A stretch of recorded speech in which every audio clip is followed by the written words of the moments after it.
Caribbean सागर के बीच एक परिवार अपने याट पर छुट्टियां मना रहा होता है। माँ जूलिया तैरने के लिए पानी में कूद जाती है और वहां पर आराम करते वक्त उसे कुछ अजीब सा महसूस होता है, लेकिन क्योंकि आसपास कुछ दिखाई नहीं देता वो सोचती है कि शायद उसका भ्रम होगा।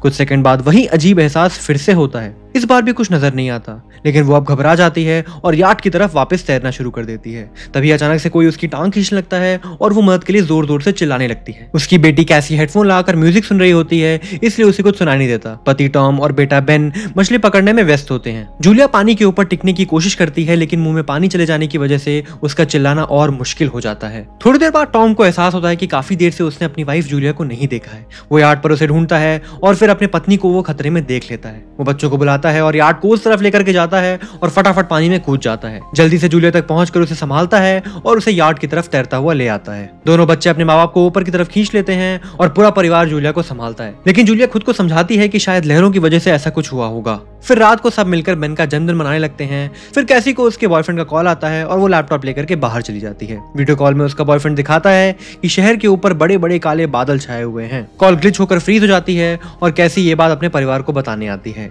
लेकिन टॉम कहता है कि शायद जमीन से दूर होने की वजह से सिग्नल कमजोर है। लेकिन तभी सबको एक आवाज सुनाई देती है। वे सब बाहर जाते हैं और देखते हैं कि वेल मछलियों का एक बड़ा समूह उनके आसपास गुजर रहा है। टॉम समझाता है कि वेल मछलियां हमेशा पृथ्वी के मैग्नेटिक फील्ड को फॉलो करती हैं, लेकिन जब तूफान आता है तो वो कंफ्यूज हो जाती हैं।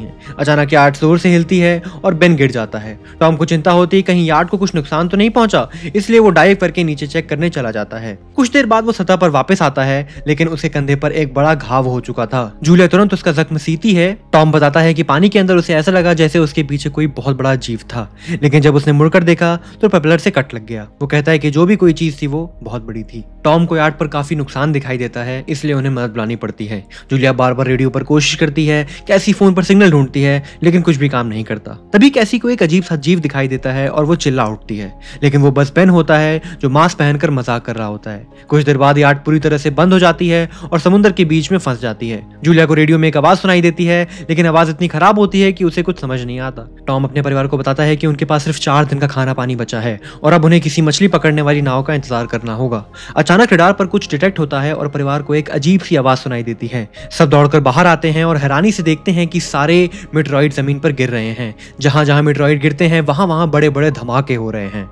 एक मेटेरॉइड तो पानी में उनके पास गिरता है तो टॉम तुरंत याट को चलाने की कोशिश करता है। इंजन मुश्किल से चलता है, लेकिन तभी एक और मेटेरॉइड उस इलाके में हिट करता है। परिवार डर के मारे एक दूसरे को कस के पकड़ लेते हैं। तभी टॉम को समझ में आता है कि आग के गोले जो गिर रहे हैं वो कोई मेटेरॉइड नहीं बल्कि सैटेलाइट्स हैं। उसी वक्त बेन देखता है कि उसके याट से धुआं निकल रहा था। टॉम चेक करता है और कंफर्म होता है कि इंजन खराब हो गया है। हवा तेज होने लगती है और फैमिली याट के अंदर जाकर के छुप जाती है, बिना ये नोटिस किए कि कंपास बहुत तेजी से घूम रहा था। याट जोर जोर से हिलने लगता है और बेन दोबारा से गिर जाता है और इस बार उसे चोट भी लग जाती है। लहरें तेजी से उनके बोट से टकराती हैं। टॉम स्ट्रगल करके बाहर जाता है और लाइफ जैकेट्स लेकर के आ जाता है। तभी पावर चली जाती है। टॉम तुरंत पावर बॉक्स का बटन प्रेस करता है और लाइट वापस आ जाती है। उस वक्त बेन नोटिस करता है कि जूलिया की नाक से खून बह रहा है और उसको चक्कर भी आने लगता है, जबकि कैसी सिंक पे जाकर उल्टी करती है। टॉम रेडियो को ट्राई करता रहता है पर सिग्नल बिल्कुल भी नहीं मिलता। अचानक एक तेज हाई पिच नॉइस आती है और हवा और भी स्ट्रांग हो जाती है। जूलिया दरवाजे को बंद करने की कोशिश करती है पर एक हैच खुल जाता है और हवा खिड़कियों को तोड़ने लगती है। टॉम एक फ्लेयर जलाता है और थोड़ी देर बाद अंधेरा चला जाता है। अगली सुबह परिवार शॉक में उठती है कि स्टॉर्म से वो बच तो गए हैं, लेकिन उनका याट आधे से ज्यादा तबाह हो चुका है। जब वो बाहर आते हैं तो देखते हैं कि समुद्र का सारा पानी गायब हो चुका है और अब उनकी याट एक जमीन पर अटकी हुई है। पूरा परिवार ये सब देख करके शॉक में आ जाता है। कैसी सिग्नल चेक करती है पर नेटवर्क बिल्कुल डाउन होता है। बेन 2 मरे हुए क्रैब से खेलने लगता है। टॉम कंपास चेक करता है और देखता है कि वो उल्टा हो गया है। ये जो चीज ये लोग विटनेस कर रहे थे ये आज से 7 लाख साल पहले हुआ था। कैसी को लगता है कि उसका बॉयफ्रेंड मर गया होगा और वो एकदम टूट जाती है। जब जूलिया उसे समझाने आती है तो कैसी उसे दूर कर देती है और छुपने चली जाती है। जूलिया और टॉम बची हुई सप्लाई देखते हैं। बेन अपने बर्थडे बैलून्स को एक पत्थर से बांध देता है ताकि शायद कोई बचा हुआ सर्वाइवर देख ले तो उन्हें हेल्प कर सके। टॉम फिर रेडियो को ट्राई करता है और इस बार एक आदमी से कनेक्शन हो जाता है। उसका नाम नाव होता है और वो एक सबमरीन का कैप्टन होता है। उसकी सबमरीन भी इनके याट की तरह जमीन पर अटक चुकी थी। वो कंफर्म करता है कि मैग्नेटिक पोल्स रिवर्स हो गए हैं, इसलिए ओशन पीछे हट गया है और जो शहरों की जमीन थी वो डूब गई है। वो कहता है कि उसने अब तक और सर्वाइवर्स नहीं देखे और कम्युनिकेशन सिस्टम्स बिल्कुल डाउन हो गए हैं। वो आदमी ये भी कहता है कि पोल्स वापस से रिवर्स होंगे और शायद एक हफ्ते में वो समुद्र वापस इस जगह पर आ जाए। वो फैमिली को वार्न करता है कि जितना हो सके उतनी ऊंची जगह पर चढ़ जाओ, क्योंकि जब पानी वापस आएगा तो वो बहुत खतरनाक होगा। वो बोलता है कि उसका पार्टनर क्रैश में मर गया है और सबमरीन में बस 3 लोग की जगह बाकी है। जूलिया और टॉम उससे कहते हैं कि प्लीज हमारे बच्चों को बचा लो। वो उन्हें अपने कोऑर्डिनेट्स देता है। टॉम कैलकुलेट करता है कि सबमरीन तक पहुंचने में 2 से 3 दिन लग जाएंगे। वो फैमिली से कहता है कि आज रात अच्छे से आराम कर लो, कल सुबह हम निकलेंगे। अगली सुबह फैमिली सामान पैक कर रही होती है कि तभी टॉम को पास में कुछ हिलता हुआ दिखता है। वो एक लंगड़ा आदमी होता है जिसके हाथ में हारपून होती है और उसके साथ एक कुत्ता लगातार भौंक रहा होता है। टॉम उसके पास जाता है और उसे पानी की बोतल देता है, लेकिन वो आदमी कुछ ऐसी भाषा में बोलता है जो टॉम समझ नहीं पाता। पानी पीने के बाद वो अजनबी अचानक से टॉम के सर पर बोतल मारता है और चेहरे पर जोर जोर से लात मार देता है। जूलिया डर के मारे भागती है, लेकिन तब तक देर हो चुकी होती है। वो आदमी टॉम के पेट पर हारपून घुसा देता है। टॉम कुछ पल तक तड़पता है और फिर वो आदमी टॉम की गर्दन भी काट देता है। फिर वो आदमी जूलिया के पीछे भागता है और उस पर हारपून फेंकता है, जिससे उसके कंधे में चोट लग जाती है। जूलिया दर्द सहते हुए यार्ड के अंदर भागती है और बच्चों को बोलती है कि चुपचाप छुप जाओ। वो दरवाजा लॉक कर देती है और कैसी और बेन सोफे के अंदर घुस जाते हैं। जूलिया फिर उन्हें फ्लेयर गन पकड़ाती है और खुद एक चाकू लेकर बाथरूम में छुप जाती है। वो आदमी दरवाजे पर जोर जोर से धक्के मारता है और आखिर अंदर घुस जाता है। पहले तो वो थोड़ा बहुत खाना खाता है और फिर उसके बाद यार्ड में जूलिया को इधर उधर ढूंढने लगता है। फिर बाथरूम की तरफ जाता है, लेकिन जूलिया समझदारी से एक छोटे से छेद से बाहर निकल जाती है। वो आदमी सोचता है कि शायद जूलिया यहाँ से भाग गई होगी, लेकिन जैसे ही जूलिया उस छेद से बाहर निकलती है, उसका कुत्ता उसे देख लेता है और भौंकने लगता है। कुत्ता उस पर झपटता है तो जूलिया चाकू से उसे मार डालती है। कुत्ते की चीख सुनकर वो आदमी बाहर आता है और अपने कुत्ते की लाश देखकर वो आग बबूला हो जाता है।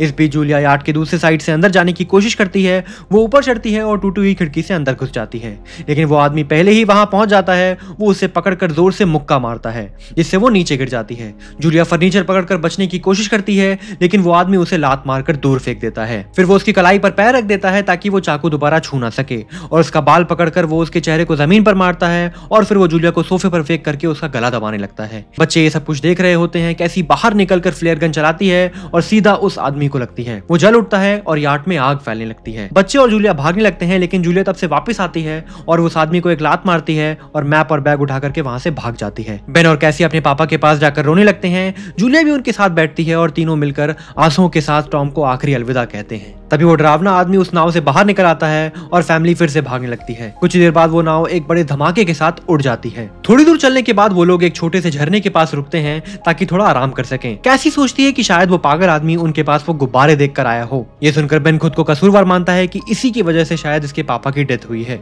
जूलिया उसे समझाती है कि इसमें उसकी कोई गलती नहीं थी और सबको आगे बढ़ने को कहती है, क्योंकि वो आदमी अभी भी उनके पीछे था।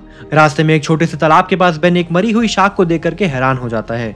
तभी जूलिया नोटिस करती है कि वो आदमी फिर से उनके करीब पहुंचने वाला है। सब लोग दौड़ पड़ते हैं और एक रेत के टिले से नीचे गिर जाते हैं, जहां उन्हें जहरीला कचरा दिखाई देता है। फैमिली सावधानी से उसे पार करती है और लगता है कि उन्होंने उस आदमी से पीछा छुड़ा लिया होगा। चलते चलते उन्हें बड़े बड़े मरे हुए सी एनिमल्स और समुद्र के नीचे जमा हुआ ढेर सारा प्लास्टिक दिखता है। बेन धीरे धीरे चलने लगता है तो जूलिया समझ जाती है कि ये पक्का अब थक चुका है और डिहाइड्रेटेड है। वो सबको रुकने के लिए कहती है और जब वो पानी की बोतल देखती है तो उसे झटका लग जाता है। बोतल में पानी लगभग खत्म हो चुका था। कैसी को एहसास होता है कि शायद उसने बोतल को ठीक से बंद नहीं किया होगा, इसलिए सारा का सारा पानी गिर गया। जूलिया गुस्से में चिल्लाती है कि उसकी लापरवाही की वजह से पानी खत्म हो गया। कैसी जवाब देती है कि क्या फर्क पड़ता है, वैसे भी हम बचने वाले तो है नहीं। दोनों के बीच एक लंबी बहस होती है, फिर भी फैमिली आगे चलती रहती है। कुछ देर बाद उन्हें एक क्रैश हुआ प्लेन मिलता है। अंदर कुछ हिलता हुआ देख सब डर जाते हैं, लेकिन वो सिर्फ कुछ पक्षी ही होते हैं। फैमिली तय करती है कि आज रात वो इसी प्लेन के अंदर गुजारने वाले हैं। वो थोड़ा सा स्नैक शेयर करते हैं और जूलिया को टॉम की जैकेट में एक फैमिली फोटो मिलती है, जिसे देखकर उसका दिल टूट जाता है। कैसी फिर अपनी माँ से पूछती है कि आपकी और पापा की क्या लव स्टोरी थी, क्योंकि सब लोग अपने पापा को याद कर रहे थे।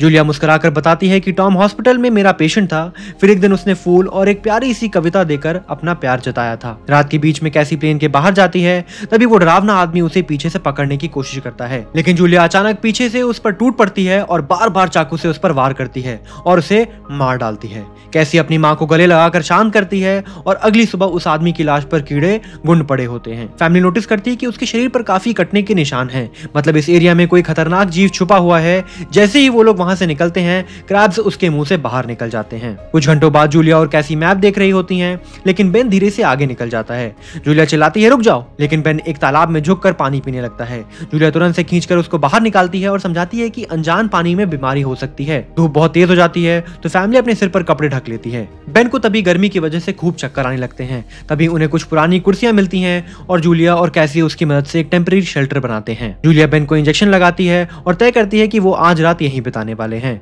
सुबह जूलिया एक अजीब सी आवाज सुनकर उठती है। बाहर जाकर देखती है तो क्रैब्स का एक बड़ा झुंड उनकी तरफ आ रहा होता है। वो तुरंत बच्चों को उठाती है और तीनों भागना शुरू कर देते हैं। भागते भागते उन्हें एक बड़ा कार्गो शिप दिखाई देता है। वहां 3 क्रू मेंबर्स भी जिंदा होते हैं। एक औरत उनकी मदद करना चाहती है, लेकिन बाकी 2 आदमी मना कर देते हैं और तीनों फैमिली को बाहर छोड़कर कंटेनर के अंदर छुप जाते हैं। क्रैब्स पास आ जाते हैं। जूलिया बच्चों को कंटेनर के ऊपर चढ़ा देती है। खुद जब चढ़ने लगती है तो क्रैब्स उसके पैर को जोर से काट लेते हैं। बच्चे उसे खींचकर ऊपर चढ़ाते हैं, नहीं तो वो नीचे गिर जाती। कंटेनर के एक छोटे से छेद से आधे क्रैब्स अंदर घुस जाते हैं और क्रू मेंबर्स को फिर फायरिंग शुरू करनी पड़ती है, लेकिन क्रैब्स उन पर हावी पड़ जाते हैं और दोनों को मार डालते हैं। आखिरी आदमी छत के होल तक पहुंचता है, लेकिन क्रैब्स उसे भी नीचे खींच लेते हैं और वो भी मर जाता है। जूलिया अपने जख्म पर पट्टी बांधती है और बेहोश हो जाती है।